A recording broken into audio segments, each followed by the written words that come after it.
بسم اللہ الرحمن الرحیم والصلاة والسلام علی رسولہ الکریم وعلی آلہ وصحبہ اجمعین۔ عید کی خوشی ہم کیوں مناتے ہیں؟ پہلے میں یہ تھوڑا سا واضح کر دوں کہ رمضان کا مہینہ اللہ نے پورا ایک ہمارے لیے خوشی کا مہینہ بنایا ہے، جس میں اللہ کی جنت کے دروازے کھول دیے جاتے ہیں، جہنم کے بند کر دیے جاتے ہیں، شیطان قید کر دیے جاتے ہیں، جنت کو روزانہ سجایا جاتا ہے، اللہ کا عرش پہلے آسمان پہ آ جاتا ہے، اللہ کی طرف سے اعلان ہو رہا ہوتا ہے، کوئی بخشش چاہنے والا، کوئی حاجت مانگنے والا، فرض 70 فرضوں کے برابر ہو جاتا ہے اور نفل فرض کے برابر ہو جاتا ہے، اور نفل اور فرض کا فرق اتنا بڑا ہے کہ قیامت تک 2 رکعت نفل پڑھتا رہے تو فرض رکعت کے ایک سجدے کے برابر نہیں۔ اور اس میں جو مر جاتے ہیں اہل ایمان، ان کا حساب نہیں ہوتا، ان کو قبر میں منکر نکیر نہیں آتے، اللہ تعالیٰ ان کو معاف فرما دیتا ہے۔ اس طرح 29 دن رات یہ سلسلہ چلتا ہے، اور آخری رات پھر اللہ تعالیٰ اعلان فرماتے ہیں کہ میرے بندوں نے رات کو قیام کیا، یعنی تراویح کی نماز پڑھی، دن میں روزہ رکھا، تو میں نے اس پر ان سب کی بخشش فرما دی۔ تو اس خوشی میں پھر ہم سب مل کر اللہ کی بارگاہ میں شکرانے کے مل کر 2 نفل ادا کرتے ہیں اور اللہ کا شکر ادا کرتے ہیں کہ یا اللہ تیرا شکر ہے، تو نے ہمارے گناہوں کو معاف فرمایا، جہنم کو ہم پہ حرام کیا، جنت کو ہم پہ واجب کیا۔ اصل تو عید کی خوشی کی یہ وجہ ہے۔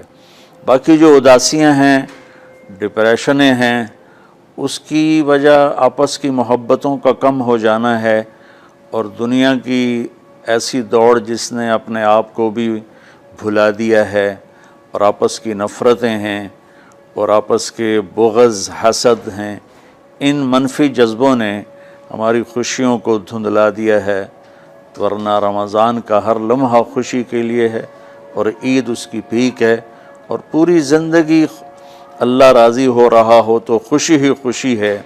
ہمیں اپنے ملک سے، اپنی نسل سے آپس کی نفرتیں، حسد، بغض یہ مٹانے ہوں گے، تب جا کر ہمیں حقیقی خوشیاں حاصل ہوں گی۔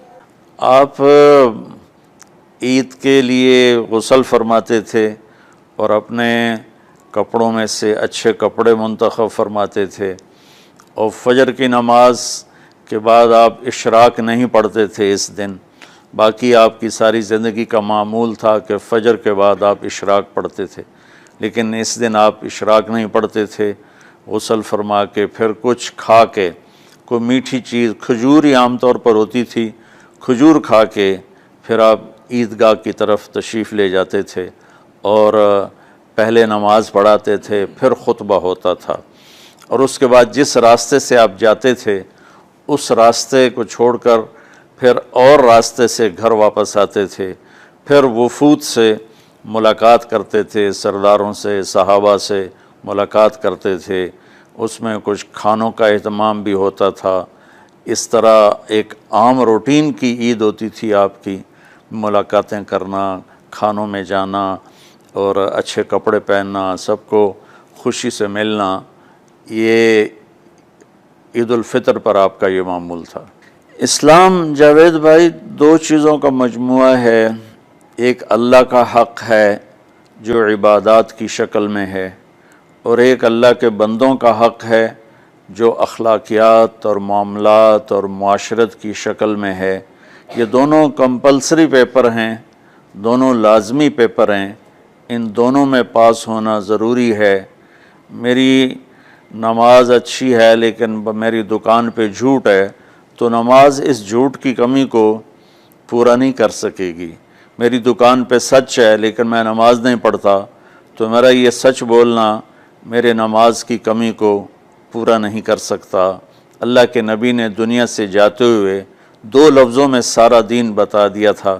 جب آپ کے جانے کا وقت قریب تھا تو آپ 2 لفظ دہرا رہے تھے، الصلاۃ وما ملکت ایمانکم، میری امت میرے بعد ایک نماز نہ چھوڑنا، اور ایک امت کے غریب مسکین لوگوں سے، نوکر غلاموں سے اچھا سلوک کرنا، یہ دو الگ الگ ڈیمانڈ ہیں۔ جیسے پانی پینے سے روٹی کی کمی پوری نہیں ہو سکتی اور روٹی کھانے سے پانی کی کمی پوری نہیں ہو سکتی، یہ دونوں الگ چیزیں ہیں۔ اخلاق کو عبادت کی کمی پر نہیں کر سکتی، اور عبادت کی کمی اخلاق کو اور اخلاق کی کمی کو عبادت پورا نہیں کر سکتی۔ ان دونوں چیزوں میں پاس ہونا ضروری ہے، تب جا کر ایک معتدل معاشرہ وجود میں آتا ہے۔ پوری امت اس چیز کا شکار ہے، چونکہ جب بددیانتی اور جھوٹ اور ظلم عام ہو جاتا ہے تو پھر اس میں پورا معاشرہ ہی گناہ گار اور مجرم بن جاتا ہے، صرف حکمرانوں کی بات نہیں رہتی۔ یہ تو ایک سوال کا جواب موسیٰ علیہ السلام کو اللہ نے دیا کہ اللہ تعالیٰ سے انہوں نے پوچھا، یا اللہ جب آپ راضی ہوتے ہیں تو اس کی کیا نشانی ہے؟ تو اللہ تعالیٰ نے فرمایا کہ میں بارشیں موقع پر دیتا ہوں، حکومت سمجھداروں کو دیتا ہوں، پیسہ میں سخیوں کو دیتا ہوں۔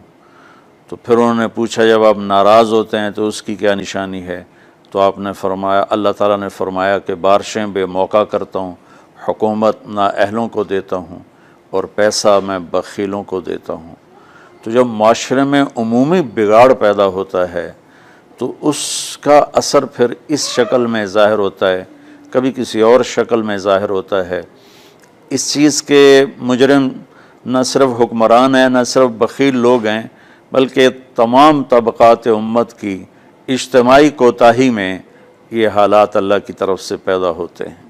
اس میں ہم سارے ہی ایک دوسرے کو مجرم ٹھہرانے کی بجائے اپنے اپنے گریبانوں میں جھانک کر دیکھیں کہ تجھے کیوں فکر ہے اے گل، دلے صد چاک بلبل کی، تو اپنے پیرہن کے چاک تو پہلے رفو کر لے، وفی انفسکم افلا تبصرون۔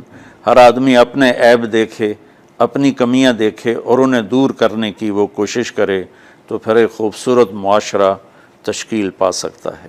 کہ میں اس عید کے خوشی کے موقع پر اپنی قوم سے ہاتھ جوڑ کے اپیل کروں گا کہ جھوٹ بولنا چھوڑ دیں، دھوکہ دینا چھوڑ دیں اور ظلم کرنا چھوڑ دیں۔ مذہبی نفرت نے ہمیں تباہ کر دیا، سیاسی نفرت نے ہمیں تباہ کر دیا، صوبائی قومی نفرت نے ہمیں تباہ کر دیا، آپس کی رنجشوں کی نفرت نے ہمیں تباہ کر دیا۔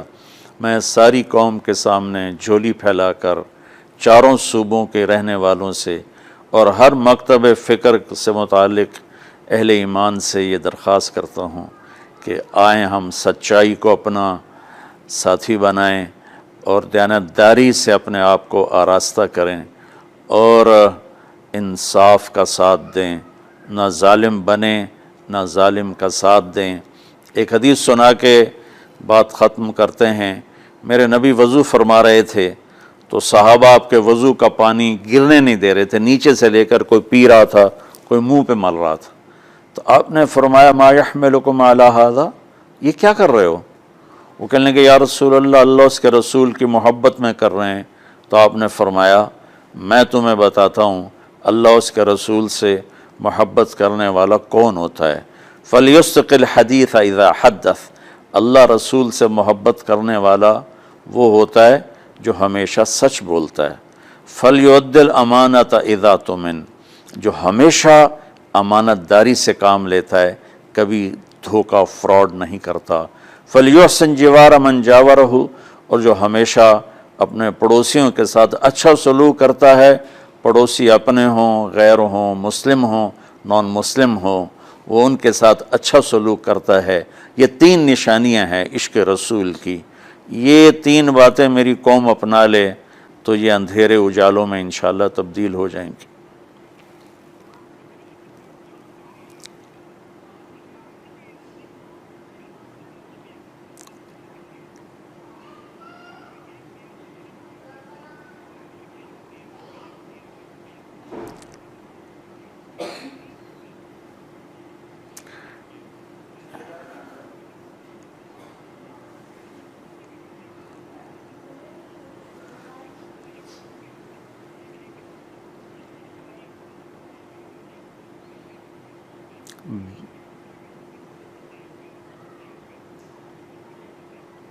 بل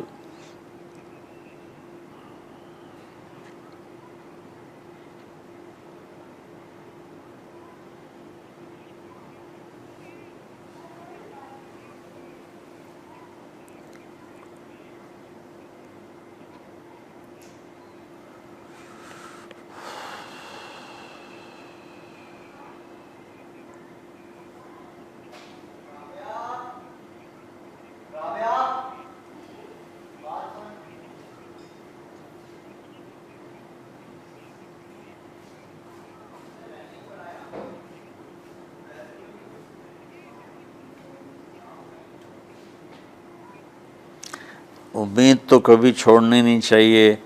جیسے دیکھیں مریض کے ساتھ ڈاکٹر آخری حد تک جان مارتا ہے، اس کی جان بچانے کی کوشش کرتا ہے، پھر باقی جس کے نصیب میں موت ہوتی ہے وہ مر جاتا ہے، لیکن ڈاکٹر کبھی بھی اس وجہ سے نہیں چھوڑ دیتا کہ یہ مر جائے گا. تو ہم اللہ کی رحمت سے بالکل نا امید نہ ہوں، مایوس نہ ہوں. مجھے اللہ کی ذات سے بہت امید ہے. ہمارا جو اس وقت قائد ہے، اسے سیاسی بیان نہ سمجھا جائے اللہ کے واسطے. میں ایک پاکستان کا شہری ہونے کی حیثیت سے اپنا تجزیہ پیش کر رہا ہوں. غلط بھی ہو سکتا ہے، صحیح بھی ہو سکتا ہے. وہ بہت مخلص محنتی آدمی ہے. تو مجھے اللہ کی ذات سے امید ہے اگر ہم سب مل کر ساتھ دیں سچائی کا، دیانتداری کا، انصاف کا، اور آپس کی نفرتوں کو مٹا دیں تو انشاءاللہ ضرور صبح ہوگی. کوئی وجہ ہی نہیں کہ صبح نہ ہو. مولانا طارق جمیل فاؤنڈیشن، اور اس میں یہ بہت زبردست کام کر رہے ہیں آرفنس کے لیے، ہیلتھ میں، ایجوکیشن میں، اور ہم سب کو مل کے اس فاؤنڈیشن کا ساتھ دینا ہے.